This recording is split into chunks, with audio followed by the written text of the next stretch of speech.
When you were in kindergarten, did you ever think about your health? If you were like me, you probably didn't. But what about now?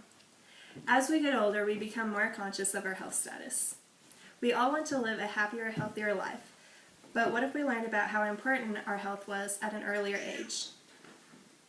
An article written in 2013 for Centers for Disease Control and Prevention stated that 1 in every 3 kids in America were either overweight or obese. That means that 33% of American kids are already inclined to heart disease and other illnesses simply because they were overweight as a child. Today I'm going to talk about why childhood obesity has increased, how educating parents can help decrease these numbers, and what you can do to put an end to this radical epidemic. First, let's look at some recent food trends that have influenced our ways of eating. Childhood obesity has continued to grow because of our recently developed eating habits. Portion sizes in America are outrageous. Have you gone to a restaurant and been able to eat your entire meal? And if you did you regret eating all of it later? Portion size is not only a critical part of weight loss, but weight management as well. Losing weight and maintaining weight are 2 very different actions. Mary Gavin, a medical doctor for kidshealth.org, said that a majority of kids don't necessarily need to lose weight or go on a diet, but the goal for an overweight child should be to gain weight at a slower rate or to maintain their current weight.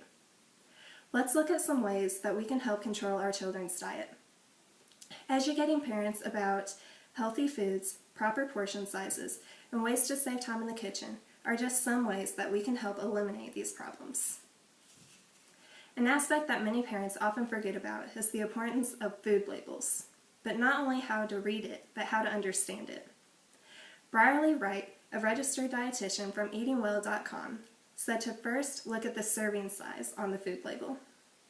Many food manufacturers are very tricky, and they make serving sizes very small to make up for the large amounts of calories, fats, and sugars. Sometimes it may not be the quantity of the foods eaten, but the quality of those foods. Jessica Newfield, a grad student from the University of North Carolina in 2012, said that statistics show that on average, kids do not necessarily intake more calories than kids in the past, but they are taking in foods that are higher in fats and sugars. Later, in 2012, Paul Stanton, a writer from Livestrong.com, said that a home-cooked meal of chicken, green beans, and potatoes were not only less calories, but had more nutrients and vitamins compared to a 600-calorie Happy Meal from McDonald's. Besides our eating habits, another problem we are seeing with today's kids is the lack of exercise.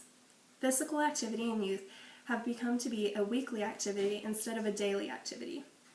We are seeing that many kids are relying on the television, video games, the internet, and other media to keep them entertained.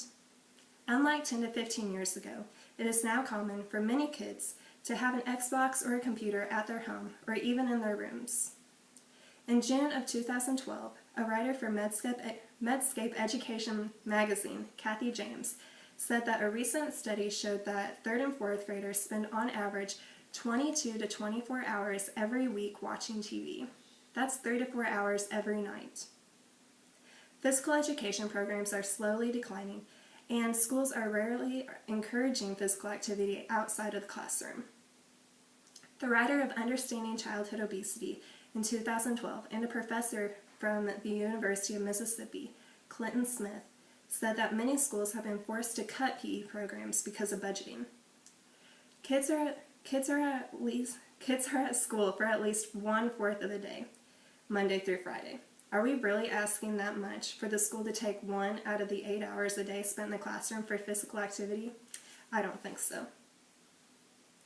Now, let's look at how parents can cause a change in their child's exercise habits. A study done by the Health and Human Services said that children should be getting about 60 minutes of physical activity every day that emphasize the 3 components for a healthy exercise, these being strength, endurance, and flexibility. Incorporating these 3 aspects to a child's life helps to ensure proper development and growth. Let's look at some of the problems and possible solutions that we've learned today. We've looked at how the change in our society's foods and portion sizes have increased childhood obesity numbers. We then looked at how the decline in physical education programs have also increased childhood obesity numbers. Then we looked at how important it is for parents to learn about healthy habits. Our society is changing and will continue to change. I challenge you to make a healthy lifestyle change that you can pass on to your children or your future children. It is never too early and never too late to start living a healthier life, but why not start today? Thank you.